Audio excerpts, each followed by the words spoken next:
This episode of I Am Salt Lake Podcast is proudly sponsored by Jed's Barbershop. With 3 locations, you have no reason to not always look your best. Go get a haircut, a beard trim, or even a straight razor shave. Jed's Barbershop is open 7 days a week, Monday through Friday, 9 a.m. to 9 p.m., Saturday 9 to 7, and Sunday 12 to 5. Their newest 3rd location is located at 167 East, 900 South, right next to Randy's Records.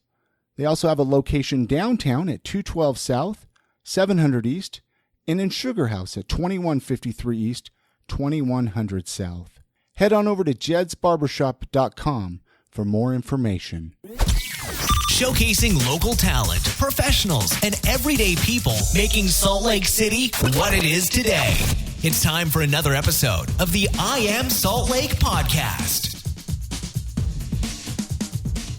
Welcome to episode 289 of I Am Salt Lake Podcast. My name's Chris Hollifield. And I'm Chrissy Hollifield. Today on the podcast, we sit down and chat with Samuel Grenny, the Director of Community Engagement at Even Stevens.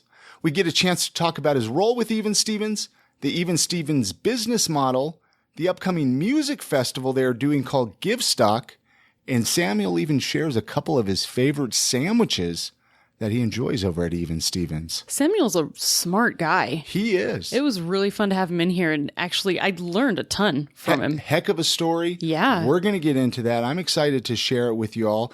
But I want to tell you, August is a fantastic month for the podcast. Well, a special month, I guess is the wording I should use. It's the birthday month. Happy birthday, I Am Salt Lake.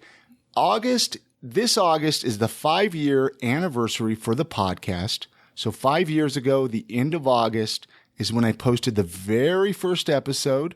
So I want to thank those of you that have been trucking along, listening for the last 5 years, never missing an episode. I know those of you out there that are, so thank you very much. The rest of you, feel free to dig through that back catalog and catch up. You got 5 years of... so many people to get to know. 5 years of episodes to listen to. So many people in Salt Lake City, like Chrissy was saying, to get to know.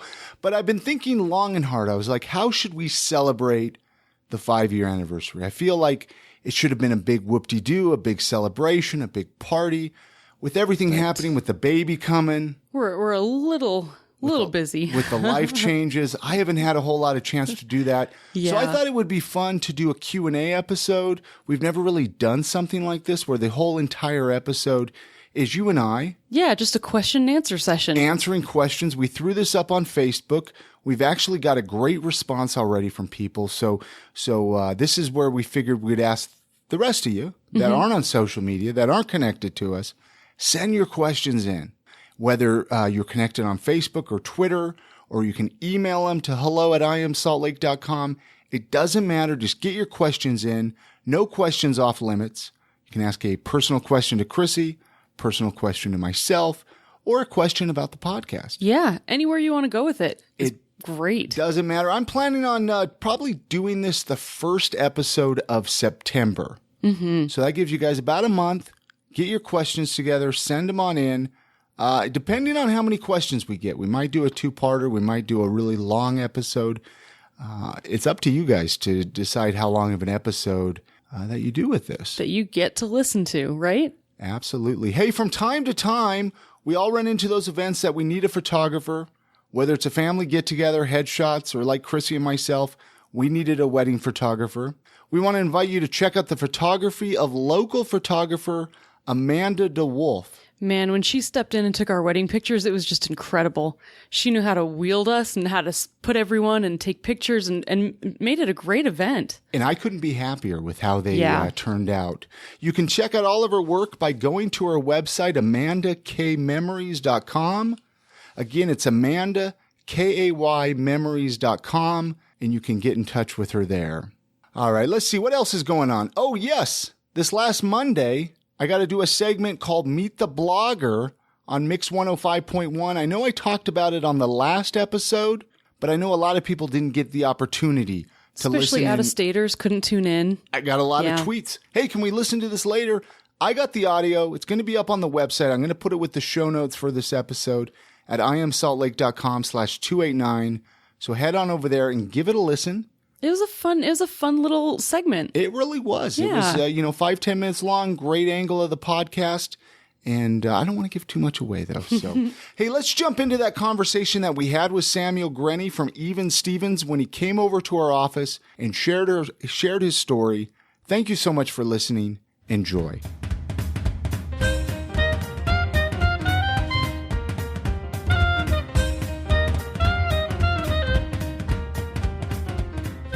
Where did you grow up? Where's home for you, Samuel? So I'm a Utah County boy. So I grew up in Orem, spent the first 21 years of my life there. I grew up like right off of the University Parkway exit. Really? Yeah. That's where my mom still lives, right down there by the RC Willie. Oh, yeah. No, I'm directly behind the RC Willie, like probably 2 blocks south of the RC. Well, I guess it's like an Ashley Furniture Home store. Wow. We were probably neighbors at one point possible. because so I lived right there up until, well, this was 20 years ago. I'm an old man. You're probably a much younger child than I am. But wow, that's my old stomping grounds. Did you go to school down there? Well, I was homeschooled. Okay. So I feel like I could say that a little more freely now. I think you're allowed that I was to tell homeschooled. people. I was very embarrassed of it at a young age. It's like it's actually super trendy now, so you should be telling people while it's cool. It is, right? Anyway, that's a whole nother story. What kind of kid were you, like growing up? Were you a good kid? Did you get good grades? I mean, we don't need to get super deep there. I mean, I'm sure there's things you don't want to admit Did you get to. arrested? But I like to find out a little bit from people. We were all so different as kids. Yeah. What your dreams were like. What did you want to be? we threw them a million questions. I know. A lot of Pick questions. a question and Yeah. answer it, and then Wow. we'll throw more at you. Okay, let's start with did I get arrested? The answer is yes. Did to you? That question a few times. But in general, I think I was a mixed bag. I did pretty well in school. I was very interested in learning and academics, but at the same time, I just kind of had a bad streak where I felt like the cooler things to do were the things that were subversive or that my parents told me not to, which is not that rare of a thing in kids, I don't think. Do you feel like it was a little bit more intense being in Utah County? Very much so. Because it was more rare? Yeah, I think so. I think that, that definitely had an effect on it. I don't know how different I would have been if I was in a different place or a different culture. But I do think that, there was a lot about the Mormon culture that was very beneficial to me. And there were some things that just felt a little too closed up and a little too tight knit and just wasn't a place that I wanted to spend a lot of time as a teenager. Utah County is an interesting place to live. It's interesting. But once Salt Lake, it's changed a lot though. Yeah. But so let's fast forward a little bit. Now you are the director of community engagement at Even Stevens. Yeah. How long have you been doing that? How did you get teamed up with Even Stevens? I know there's probably a little bit to that story there, or no? Yeah, absolutely. So I started with Even Stevens back in May of 2015. So I actually got hired on working on the line. I was making sandwiches at the downtown location, our first restaurant ever. And then I was also working on our street team, which is like our grassroots guerrilla marketing team, going out and hanging up posters and talking to people about Even Stevens and what we do.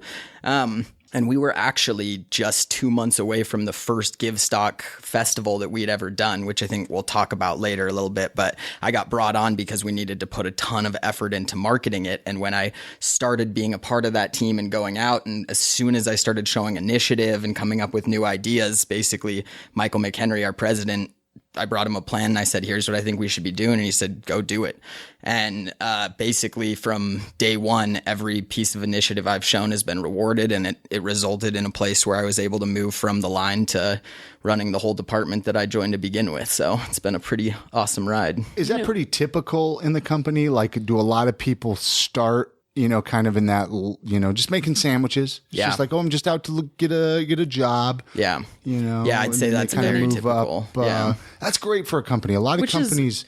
That's one really cool thing about Even Stevens that I've noticed is that they really do. They pay attention to the actual person who works there, which is really great because you guys are allowed to grow. Yeah. They encourage growth. They're not, some employers are afraid of growth. Oh, yeah. Like employee growth because they're afraid they'll leave. Yeah. But I think so too. That's a great place to be. Yeah, it is. And obviously with our growth trajectory just as a company, there's a lot of opportunity being created. So they're just, there's new positions, there's new management happening regularly. And I think we have probably a dozen or more people in leadership now that began making sandwiches on the line or something very similar to that. That's awesome. Yeah. Yeah. And you probably, because I discovered Even Stevens. I think I mentioned this when we had Brandon Chef Brandon from over there at Even Stevens on the podcast. I was talking about how when I discovered the downtown location, at that time I was living on like A Street in the Avenue, so not far from that location. I was like, man, this is amazing. I hope this shop lasts. A lot of these restaurants in Salt Lake, they come and go. They last a few months and they don't make it. And I was worried because it's kind of tucked away over there, hidden, but you guys made it. How many, we're going to kind of jump around a little bit, but let's talk about the Even Stevens, the growth. Yeah. Right? Do you know how many locations there are now off the top of your head? Yeah. So we began in June of 2014. That's when downtown opened its doors. And today we are at 14 locations. We will open 3 in the next month and a half. So we open in Denver, August 9th. That'll be the first in that market. And then we'll open one in Chandler, Arizona, which is the Phoenix market. We already have quite a few there. I think 5 across Phoenix. And then we'll come back here to open Cottonwood Heights, which we're pretty excited about. At the Cottonwood Heights Mall there. Isn't that mall dead now or no? I think, is that the one they leveled? No, I don't think it's leveled yet. Okay. But they're going to level it. So let's see. So Colorado, Arizona, Utah, I know you have Idaho up in Boise. Wow. And this all just started right in the downtown location. Yeah. Yeah. For people listening, I'm sure there's listeners that don't really know the business model of Even Stevens, right? Do you want to talk a little bit about that? What absolutely. That's all about? Yeah, so for every sandwich that you purchase, we donate a sandwich to a local nonprofit. Each of our locations is partnered with 4 nonprofits in the community that it does business in. So you're giving back directly to your own community. You're helping to solve, some of the social issues that your own community is facing. But do you want me to go into how we facilitate that? Yeah, I'd love to, man. Let's get into as much depth as you want to get into. Sweet. Here. So this is the thing that first sold me on Even Stevens and really the thing that has kept me passionate about it. When I first heard of Even Stevens, my sister worked there and she told me about it and I went into a shop and I thought, okay, cool. A business that's going to give something away to market themselves and create an opportunity to appeal to consumers. As I got to know the business, I started to find out how deeply they dove into their research before they actually built this give back model. So before that store opened its doors, they spent a full year interviewing nonprofits, looking at other buy one, give one models for the things that they did well and the things that really they got criticized for later. And just really trying to identify how we could build the program, not just to market it, but to drive social impact. And so what we ended up doing is we work with our food provider, Cisco, and we create an account with them for each of our nonprofit partners. And at the end of each month, we actually go in and allocate the equivalent funds for however many sandwiches were purchased at that location. And we just put it into their account in Cisco. And then they can go in and order as needed. It's delivered to their front door. Their funds roll over month to month. And they can choose from really over 80 different ingredients. They're all loosely sandwich based, but we aren't forcing them to take 2 pieces of bread and a piece of meat and a piece of cheese. You have to have a Reuben. Yeah, exactly. Deal with it. Yeah, exactly. So we really... That's awesome. Yeah, the goal is to allow them as much variability as possible. A lot of these nonprofits are so amazed when they meet our program and are so excited about it because what they deal with day to day is not even knowing what food's going to come through the door the next day or whether it'll come through. So they're getting random shipments of random stuff that they have to figure out how to use or fit into things. And then they're going out and purchasing supplemental food in order to actually create real meals. Well, with us, they have a steady stream of food that they can count on and rely on to create that core of their menu. And so it provides a level of consistency they haven't had before, and it allows them to take those funds that they were going and paying grocery store prices to pick up some food product, and they can reallocate that towards their essential programs, towards the things that they're doing to try to solve the long-term problem, not just feed people right in the moment. So that's really where we've seen the success is in creating an opportunity for nonprofits to reallocate funds to other things. That is a really cool model. Like, I don't think I ever would have even thought to do that. Is there other, I mean, I know, I mean, it's a very similar, a lot of people are familiar with the Tom Shoe method, the model of that, right? Yeah. Buy a pair of shoes.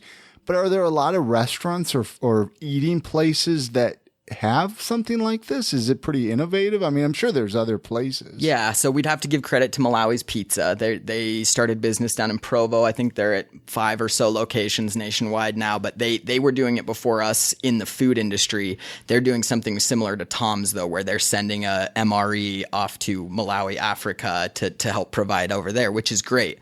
We're just trying to take the model in a different direction where we are, one of the things that we found with, for instance, Tom's Shoes, really awesome model, and it kicked off a lot of good in a few different industries, but they ran into some serious criticism and some serious problems with the way they facilitated their model.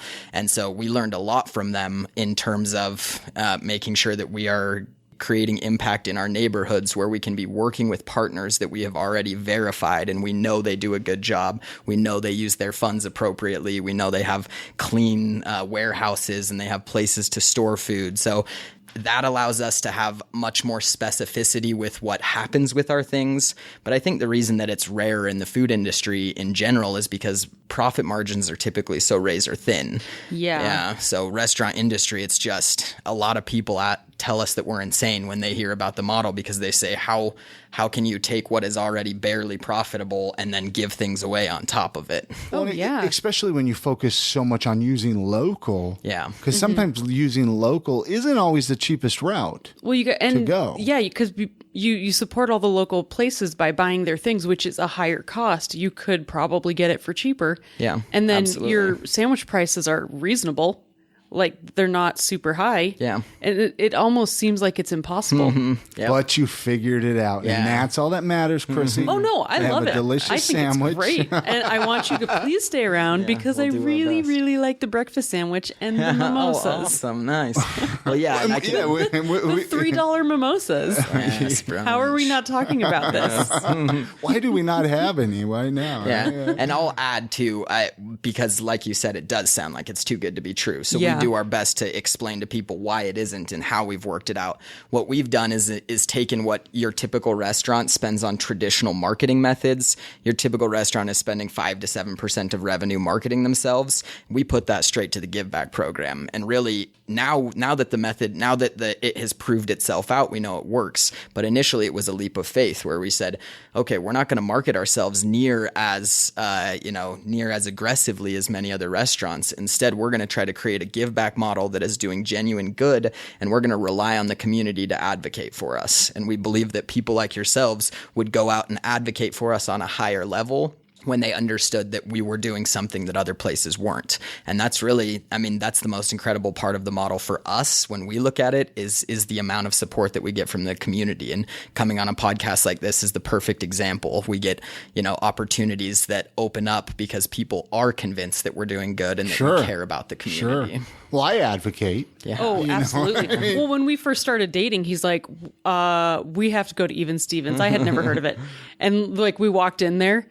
And I was like, wow, this is a cool place. And Chris is like, yeah, and look at all those artwork is by Trent Cole, and they give away sandwiches. And he gave me the whole spiel while we were in line. And I was like, this is the best sandwich. You got to get this one. It was like the biggest sales pitch. And I'm like, I'm already sold, man. Just buy me a sandwich. Yeah. That's why our model works right there. Yeah. That is exactly why we are spreading at the rate we are.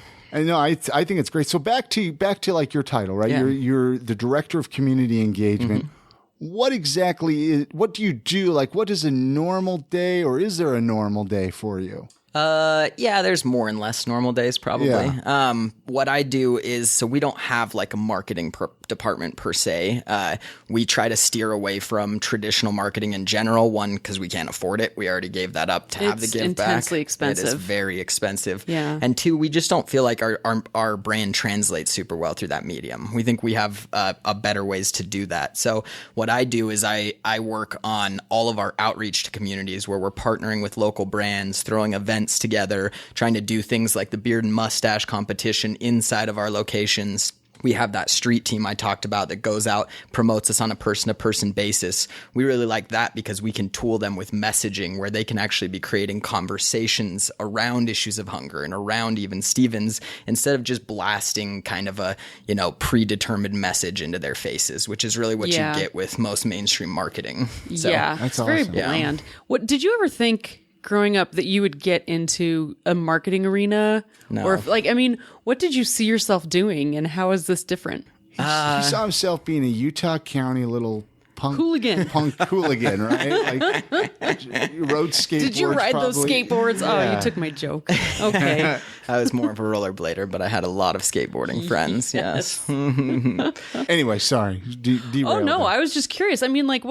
What other things are you interested in? What other things are you passionate about? I'm very interested in politics in general, very interested in history. I studied philosophy in college, so no, I wasn't sure that I would end up in a marketing role. In fact, I didn't have any idea that I could do marketing until I ended up in this position. So I guess really what's drawn me to this the most is the community engagement side of it. So I do marketing, and it is about getting our brand out there, but it's much more about forming long-lasting relationships with people that become mutually beneficial and create opportunities for our community within that. So I think that's where I've found my passion, and that's why this job has been such a good fit for me. Right on. That actually leads me into a question. We have a Facebook group, an I Am Salt Lake community. It's a private Facebook group. For listeners, anybody can join up, really. We'd love you to be part of it as well. So we have a listener of the podcast, Nicole. We threw it out there. We said, hey, we're going to be talking to Samuel from Even Stevens on the podcast. Do you guys have any questions? And she asked the question, what does he love most, dislike most about our community? I know that's a broad and heavy question. It is a heavy question. But you were talking about being involved in the community. I thought that would be a perfect lead into that question. Yeah. So I'll do my best to answer it. Yeah. We don't want to offend anybody, I guess, right? I want to be honest. Yeah. So I think that what I love most about Salt Lake and what became such an important part of my soul when I first moved here was the sense of community that exists. Utah County is a great place and it's right for some people, but I found it to be a very static place. To me, oftentimes it felt like I didn't understand that there was a place where there were 5 different community events happening a night, and there were forums where I could go listen to people talking about social justice issues that I care about, or groups that were meeting to actually try to make progress on things. So I know some of that happens in Utah County. And again, I think some of my issues there are just that I was raised there and I needed to move away from there eventually. But I came here to Salt Lake right on the front end of when Bernie had declared for running. And that to me, like just seeing the way that this city actually came alive behind a cause was just really inspiring to me, and it was something that I hadn't found previous to this. So that's definitely what I love.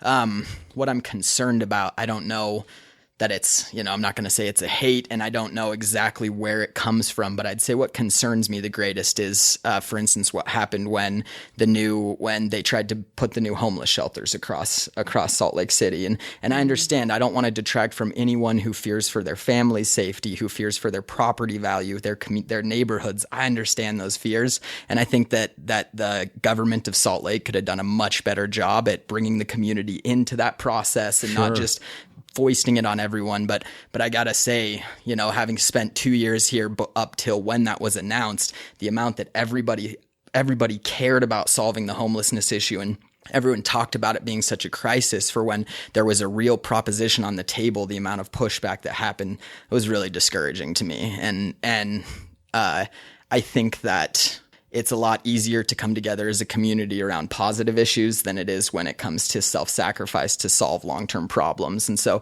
what I hope is that we find ways to get to commit as a community to do things like that. That actually leads me into another question from the Facebook group. Brittany asked, what does he think would be some good ideas to start having a positive effect on the homelessness problem? We're talking about the homelessness, so it kind of led me into that question from Brittany. Yeah, absolutely. That's a great question. So I'll give you what I know. Solve it right now. Yeah, I'm not an expert and at all. again, I realize, this is just your opinion, right? Like this isn't anything else. We just we're just kind of curious, your thoughts. Well, I have a lot of opinions, so you've come to the right place.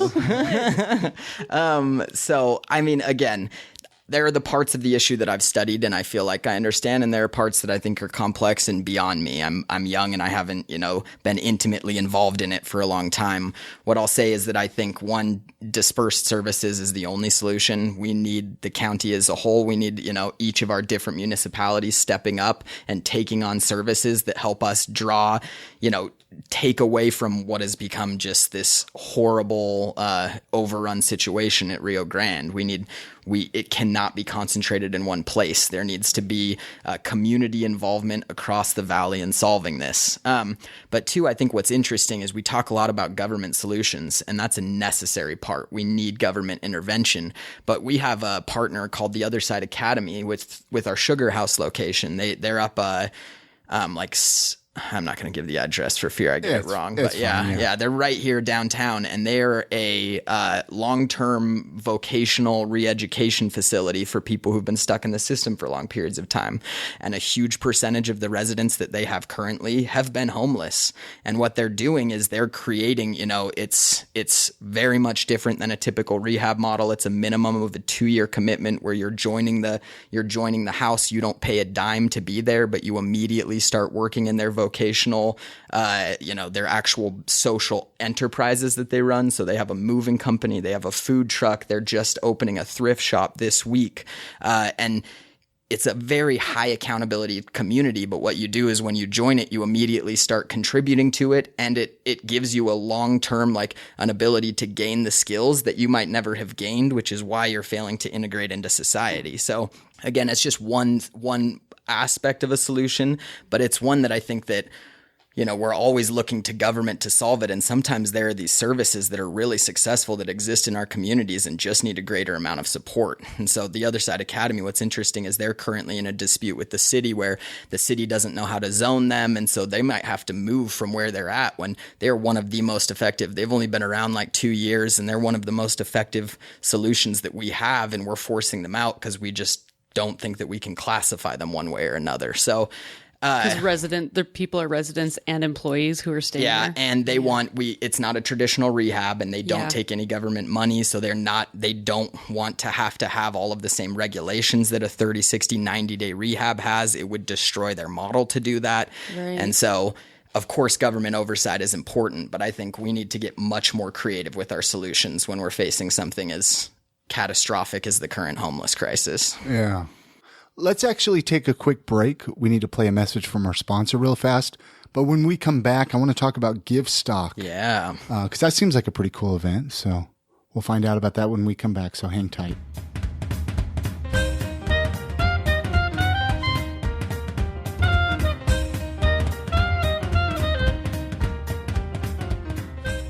This episode of I Am Salt Lake podcast is proudly sponsored by Jed's Barbershop. With 3 locations, you have no reason to not always look your best. Go get a haircut, a beard trim, or even a straight razor shave. Jed's Barbershop is open 7 days a week, Monday through Friday, 9 a.m. to 9 p.m., Saturday 9 to 7, and Sunday 12 to 5. Their newest 3rd location is located at 167 East, 900 South, right next to Randy's Records. They also have a location downtown at 212 South, 700 East, and in Sugar House at 2153 East, 2100 South. Head on over to jedsbarbershop.com for more information.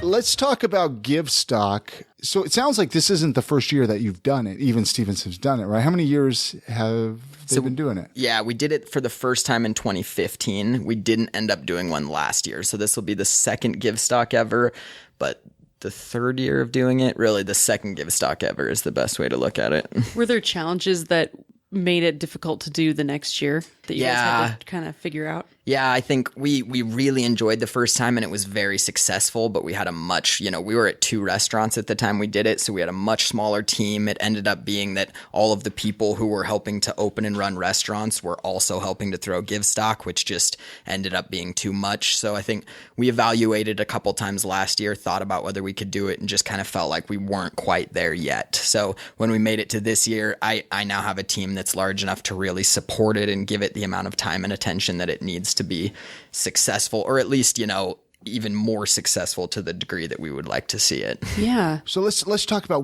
when is it? What is it? Yeah. What is it? When is it? So Givestock is on September 9th. It's up at Fort Buenaventura in Ogden. And what it is we call it our Community Music and Arts Fest. It's really, the goal is to be a reflection of every aspect of our brand in one festival.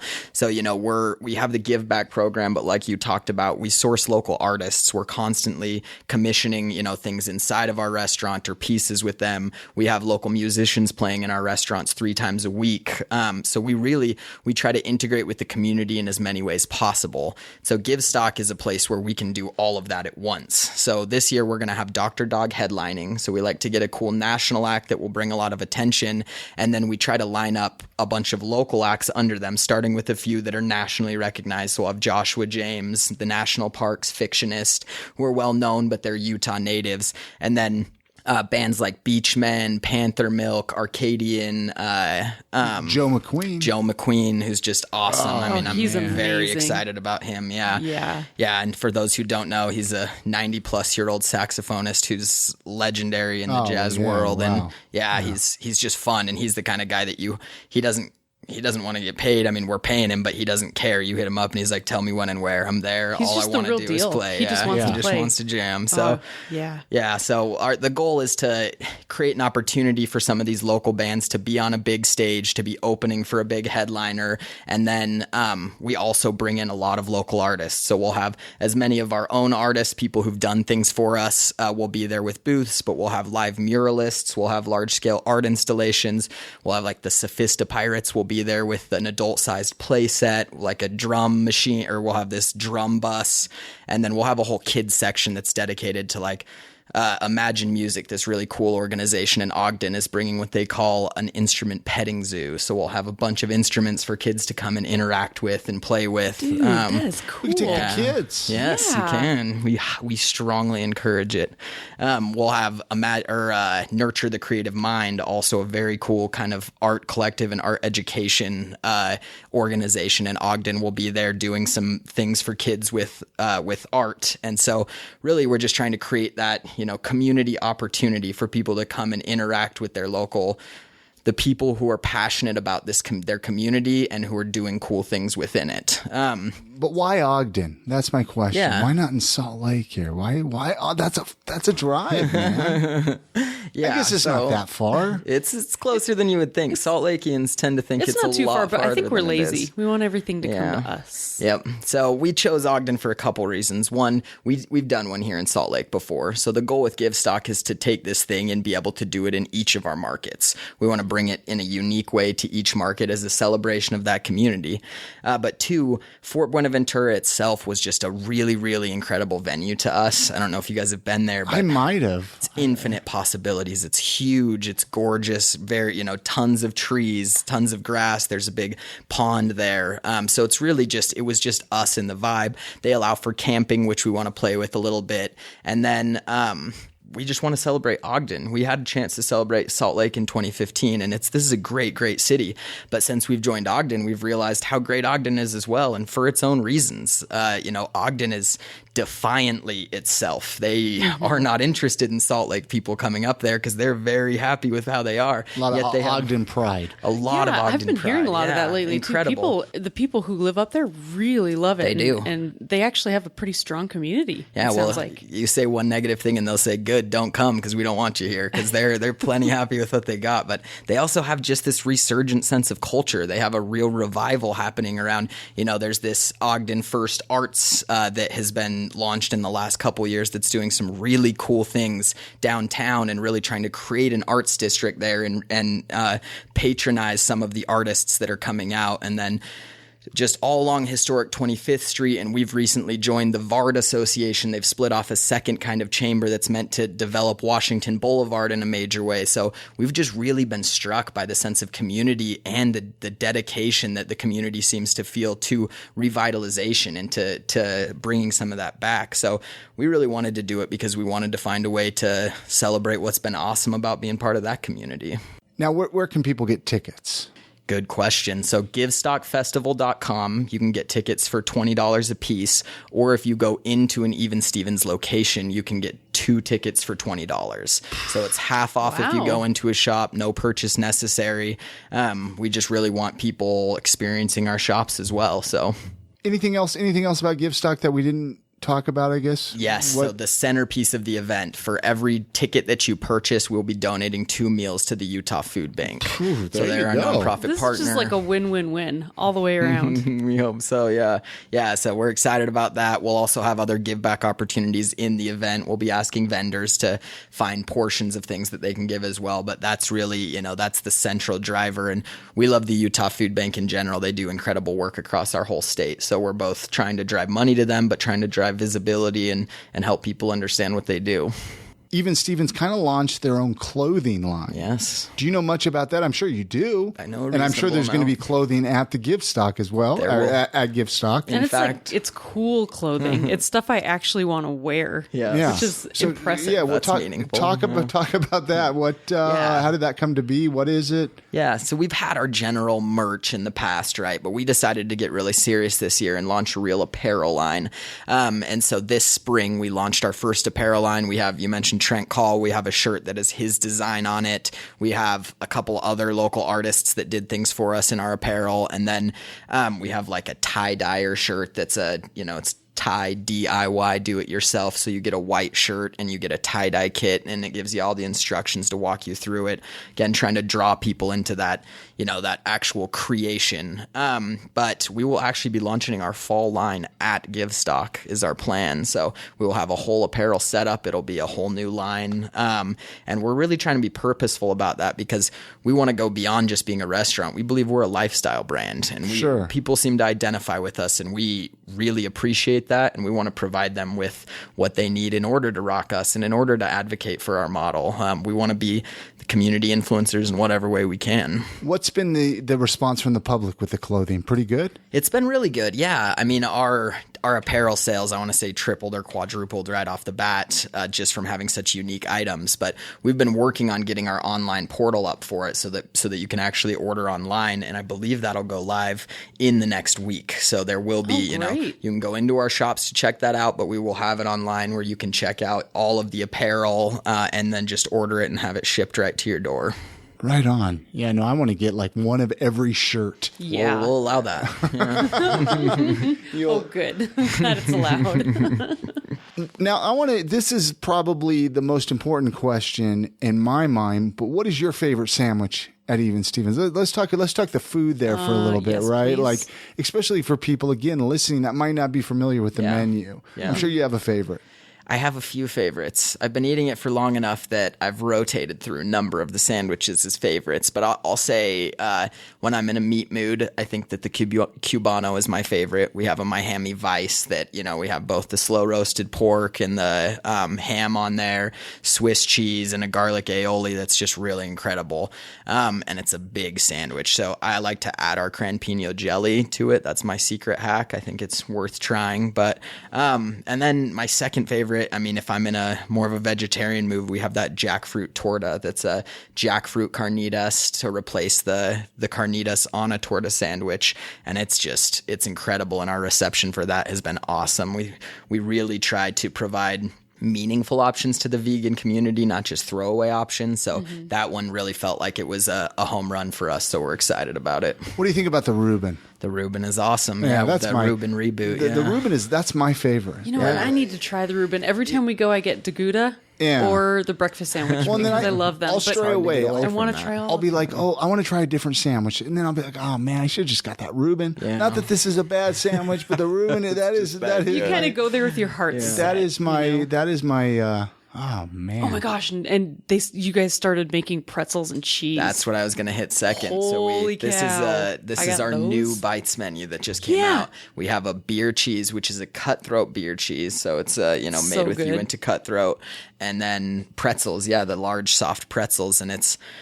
Been eating far too much of that. Is it tough to work in the food industry and not just want to stuff your face? Yes, it is. Yeah. I mean, that would probably be the hardest thing for me. Yeah, well, you have a chef like ours too, and we have all of the incredible stuff he's put on our menu, but then every day when you come into the office, he's cooking something new and he basically forces into your mouth when you pass him. So, yeah. Which is Chef Brandon Price, right? Yeah, which is, again, I'll put the link. We had him on this episode. So when you're done listening to this interview, go back and listen to that if you haven't listened to it, because I mean, he was a great, gosh, he's got a heck of a story. He was way fun to talk really, to. Honestly, everybody that you work with, or at Even Stevens, I mean, I guess you work with them, obviously. Great people. I don't know how that you guys lucked out to get such an amazing community of people. Yeah, working for a fun brand, an exciting brand is always great, but by far the part that makes my job the most fulfilling and enjoyable day to day is just the people that I work around.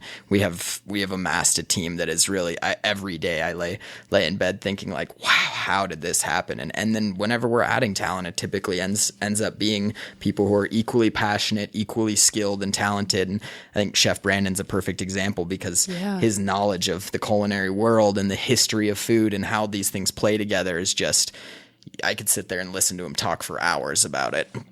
What would you recommend to somebody, say, listening wherever they're at? Let's pretend, I mean, we got a lot of listeners outside of Salt Lake, but let's say in Salt Lake, what would you recommend if they wanted to open up an eating establishment, a restaurant? Do you have one or two pieces of advice that you would give them? Yeah. I think so. I wasn't part of the initial opening team, but I've gleaned some lessons and I have helped open some of our subsequent restaurants. So I think the first thing is if you don't have experience in the food industry or in food operations, find somebody that does. Sit down and ask them as many questions as you possibly can. There are just some very basic things that you can do correctly or incorrectly when it comes to food service that will make a massive difference in the efficiency of your operation and your ability to deliver a quality product. So I would definitely say start by finding somebody who has done it before, who you respect the way they've done it, and don't ask as many questions as possible.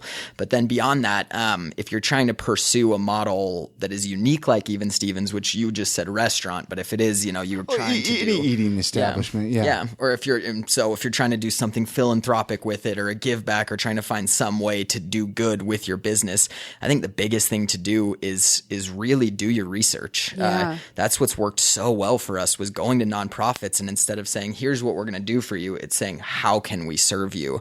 A lot of people want to go out there and start something new, which is awesome, but don't reinvent the wheel. Find what's happening, what's already working, and start there and build accordingly. But that's really been, my takeaway from seeing what this team did before I joined it was like, don't hesitate to do your research before. Yeah. No, I like that. That's huge. I think a lot of people jump in thinking, oh, this is going to be great. But the preparation, it goes to show why you guys are more successful that way. Yeah. It's very cool. Thank you. If you could, let's say somebody was visiting Salt Lake. Let's kind of switch gears a little bit here. If somebody was going to visit Salt Lake for a day or two, right? We got a visitor in town. Besides coming to Even Stevens and getting a sandwich, obviously, what would you tell them to do, check out? Is there like an area of town or a building or several buildings? I don't know. Is there something you would, some people say a hike. I don't know. What? Yeah, I would have definitely started with the outdoors. So it depends on the season. I think that one of the greatest advantages we have is how incredibly close everything is. So I would definitely start with recreational suggestions, hiking, hitting a lake, going skiing or something. But I'm a big fan of the Salt Lake nightlife. I spend a lot of time on 2nd South and down Main Street, and so I would definitely take. What's your favorite bar there? It depends on what I'm in the mood for, really. Yeah. But I mean, I spend a lot of time at Cheers. I really like my neighborhood bar is Duffy's, so I live over like 10th Southwest Temple. So Duffy's is like right on 9th South and Main Street. Really cool hometown bar. Have you spotted Bill Murray there? People have you heard stories of that? No. People have gotten pictures. So Bill Murray used to own the Trappers, or before it was like pre-Bees, right? Okay. Years and years ago, he owned the baseball team? The baseball team. Like the Buzz or whatever they were? They were, I think it was before the Trappers. So they were like I don't know the history, and people listening are probably screaming. Know this. He owned it or had something to do with it. Again, I should probably know more of my history before I talk about this. He would go into Duffy, since the location of it, how close it is to the Bees, the baseball stadium there. Yeah. And people would, Bill Murray. And then they would get their picture with him. People I know have gotten there. There's not a picture of him in there. I'm sure there might be. There might be. But I don't know. And supposedly still to this day, you can catch them in there from time to time. Wow. I might be wrong. But last you heard that was that's what I've heard from people. And so there's a part of me that's kind of like, well, I only want to go drink at Duffy's now, just in case. Yeah, there's no chance you'll see him anywhere else. If there's a chance, there's a chance. Are you saying there's a chance? 1 in a million. Yeah. Anyway, let's, we said, kind of, I got sidetracked. Now my brain. Nightlife. Nightlife. I like hearing about the nightlife. People don't really talk about it that much. Well, and I'd say, what do you think of people that say we have no nightlife? Do you think Salt Lake doesn't have a nightlife? Outraged by that statement. No. Yeah, I don't even know. I just think you haven't experienced the nightlife if you think we have no nightlife. I think, there was the Golden State comment. I think that was much more like we don't have clubs, which is true. Yeah. I don't go clubbing in Salt Lake, which is fine with me. But who wants to go? I'm not a clubber. Some people like to go. And I'm a clubber. And there's some clubs, and they can, but I would never say we have a club scene. I agree with that. But in terms of a bar scene, I was just going to say, Duffy's my favorite hometown bar, but Purgatory is a new place that's very close to my house. We went there. Oh my gosh, their food menu is incredible. Their cocktail menu is incredible. So I think our quality of craft is as close to as high as it gets, and I think we have a bump in nightlife. You go out on the weekends, and there's always something to do. That's the thing. If your eyes are open, I think it is hard for some people. They move here, they don't know where to go. Yeah. Right? Like, so they have to meet a few friends. They have to find this podcast. And then they're like, oh, hey, this is a great resource. But no, it's true. You mentioned bars, like other favorite local eating spots. I'm sure you have some favorite places. Yeah, big time. Big fan of like Spitz, big fan of Cheddar Burger. I've been going to a lot lately. Tosh's ramen is incredible. Like Tosh's, I still got to get you to Tosh's. Have you not been to Tosh's yet? Brandon says that's one of our top. We've talked about it. Yeah, Chef Price believes that is on the cutting, like one of the best places in Salt Lake. Yeah, he thinks that he's gluten free. That's the problem. Is I avoid gluten, right? And which is thank you guys, even Stevens, for supplying gluten free bread for people listening. For people listening. I think I'll mention it again in the intro, just because that was a big thing for me. I was like, well, this is great that you offer bread. So, and I don't know if Tosh's has gluten-free options. I haven't been there since I decided to eliminate gluten out of my diet. Yeah, but, I don't know either. We'll just we'll pick up a gluten-free sandwich for you, and then you can sit and watch me eat ramen. There you go. I found a solution. That's marriage. What would you change about Salt Lake? Is there anything you would change? Or again, that's a big question too. I'm afraid of the growth rate. I don't know that I would change it automatically. I would definitely try to be very deliberate about the way that we allow it to grow and the way that we develop, housing and affordable housing. So it concerns me. I think that environmentally we're in a place that we might already have too many people. And so continuing, well, I think that, our air quality and some of the other environmental issues we're running into is driven in large part by the amount of people that live in this bowl. But again, I think that we can make adjustments. Growth is inevitable. There's nothing you can do to stop growth. I really think it's how you deal with it and how conscious you are of the way that it affects your community and what you need to do to counter that. But again, wouldn't say that it's something that I would change, but it's something that I would be very wary of and spending a lot of time trying to be deliberate about. So maybe put like a gate, like between Utah County and Salt Lake. Hey, no more people in here allowed. I think you'll have to be from California. I think public transportation, they could do something. Absolutely. There's got to be something better about public transportation. And I know a lot of people don't use it. But I can tell you a lot of reasons on why they don't use it. Yeah. I use it. Let's extend the hours on at night for starters. Yeah, that's a huge one. If you're riding up till 12:30 and it ends, you will oftentimes end up at a station where there's someone who's been kicked off that is either elderly or is, clearly isn't fully aware of what's going on, and that they don't have a totally good way to get home. So I think the time of service is a huge problem. But I'll say, from spending time in Boise and spending time in Phoenix, because we've been opening, I have my criticisms of our public transportation, and it definitely needs to continually be extended and grown, but it is better than some places for sure. And Boise doesn't have anything. Yeah, that's what I've heard.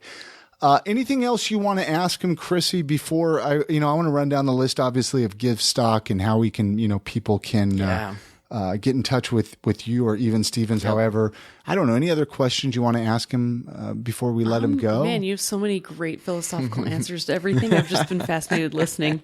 If money was no object, what would you do all day with this brain? You could just solve all the problems, basically. That's what I would like to do if possible. That would be amazing. Yeah, probably try to start a political action committee or something. Nice. I dig it. I would be full on behind that. Oh, I appreciate that. If money was no object, I would sit in spas and have my, Yeah, see, I probably would too. nails manicured and going and buying $3 mimosas and then giving you high fives for doing all the hard work. Well, I wish money was no problem. You would build your own Even Stevens in your kitchen. I probably would. Hire the Chef Brandon Steal for your from own. us. Givestock again. Yeah. Run down the list of the date of the Givestock. Yep. and a little bit about that again. Saturday, September 9th. The event runs from noon to 10 p.m. Givestockfestival.com for the band lineup. More information. Dr. Dog headlining. We're taking applications for vendors, so you can email Givestock at evenstevens.com if you have any interest in being involved or any questions about it. We're just trying. The thing that I'm the most excited about is as far as experiential activities inside of the event. I think we have more than I've seen at your typical one-day festival. I mentioned the adult-sized playground. We have 5 or 10 of those different things. We're going to have a hammock garden that Bear Butt is going to be putting on for us. And That's so cool. Yeah, so I really think in terms of, it's a great lineup. We'll have some really cool live artist things happening there. But in terms of just you being able to come and do fun things with your friends or family, we're putting a lot of emphasis into making that happen. It's really great. And it sounds like you really can, anyone can come. If you have little kids, there's going to be a lot of things for them. Yep. And if you want to just hang out with your friends. Well, I'm planning on going. So if anybody wants to ride up with me from Salt Lake, I have a few seats in the car. We'll make a fun bus up to Ogden. That would actually be a great idea. A fun bus? A little fun bus to Givestock? Yeah. That would be a great idea. That would be awesome. How can people find Even Stevens? Websites, whatever. Yeah, how can evenstevens.com. Simple, We're actually going to be launching our brand new website in about a month to 2 months, which will be, it's really incredible the amount of work that's been put into that. So we're excited about that. But evenstevens.com is up, has all our locations, our menu, and then we're very active on social media. So following us on Facebook or Instagram is a really good way to stay up with what we're doing and the new things that are coming out of Even Stevens. Let's say a listener wanted to get a hold of you. Yeah. Is there an email or through Facebook? I don't know.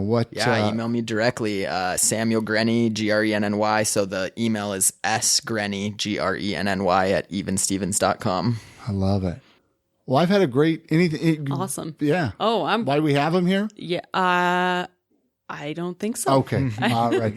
Hey, well, thank you so much. We love the food. Yeah, well, we love you guys. So. We love this podcast. Thank you for coming. So we appreciate you guys having me on. Absolutely. Thank you so much. All right. Many thanks again to Samuel Grenny for coming on this podcast and sharing his story and sharing a little bit more of the story of Even Stevens since the last time we had Chef Brandon Price on the podcast. It's so much fun to get the different aspects of everybody who's kind of come together to help create Even Stevens. Amazing story, amazing food, amazing individuals. All the links for this episode to get in touch with Samuel, to get in touch with Even Stevens and all that are going to be at iamsaltlake.com/289 for episode 289. Go visit an Even Stevens today and let them know that you heard him on an episode of this podcast. And if anyone's going to Givestock, reach out and give us a shout and see if we're there. We're going to try to visit it this year. I want to visit it, and actually I would love to do some podcast recording there. Yeah, so, depending on what happens with the baby, Chrissy. Right? A little bit out of our hands. A little bit. All right, it's the first of the month, and you know what that means. Time to give some love to our Patreon supporters. We seriously couldn't keep this project going without these fine folks, so thank you so much to our Patreon supporters. We got some new names here to read this month, so that's exciting. Hey, so many thanks to John Miller, Ryan Prince, Jake Gerlach, Jared Aguilera, Brittany Hemingway, Jeff Hadfield, Phil Cooper, Michael Beck, Eric Tamaro, Nicole Davison, Max Allen, Jeff Hatt, Kevin Lindstrom, John from New Zealand, 3 Irons SLC, Nikki Line, Scott Knopf, Alan Martindale, Sana, I think I pronounced her name correctly. Hopefully I did. And Jay Chambers. That is a list of people. That is a serious list. You guys kick ass, man. Seriously, many thanks to them. And if you would like to help the podcast out and become a Patreon supporter, head on over to iamsaltlake.com and click that banner up top. And I'll send you over to our Patreon page where there's a lot of different rewards and a lot of cool things that you can get just for helping the podcast out. Also, being the first of the month, it's time to check out the calendar, our New Zealand calendar that Nikki and John gave us last, was it November that they were in town? They came out and visited. So, all right, so it's the month of August. It's a house with a butterfly on it. With a pretty blue butterfly. Not really sure what if there's any significance for any of this. It looks like August's just a really nice month to be in New Zealand. So hopefully Nikki tells the rest of our Facebook group. She'll sometimes go into our Facebook group and share with the listeners. Let us know the significance. If there's anything behind it, if there's any meaning. So thank you again to Nikki and John from over in New Zealand. Hey, this episode of the podcast is sponsored by Jed's Barbershop. They have 3 locations now, so you have no reason to not always look your best. Go get a haircut, a beard trim. You can even get a straight razor shave. Jed's Barbershop is open 7 days a week, Monday through Friday, 9 a.m., 9 p.m., Saturday 9 to 7, and Sunday 12 to 5. Their brand new 3rd location. It's all opened up. It's ready to go. 167 East, 900 South. It's right next to Randy's Records. They also have a location downtown at 212 South, 700 East, and in Sugar House at 2153 East, 2100 South. No appointments necessary. That's a great thing about it. Oh, especially for like back to school. Just show up, get a haircut. They're going to make you look good and probably get you a second date. So, hey, they were recently voted Best in State by City Weekly and KSL, and jedsbarbershop.com is their website where you can find out more about them. All right, that's going to do it for this episode. Hopefully you all enjoyed it. I know I did. I had a great time chatting with Samuel. Hey, don't forget to connect with us on Facebook by liking our page. You can find that by going to iamsaltlake.com/Facebook. It's going to forward you to our Facebook page. Give us a like, give us a follow. Tell us hello. We love to hear from our listeners. You have a great week. Get out and explore the city. Discover a new place. Meet a new friend. And good night, Grammy.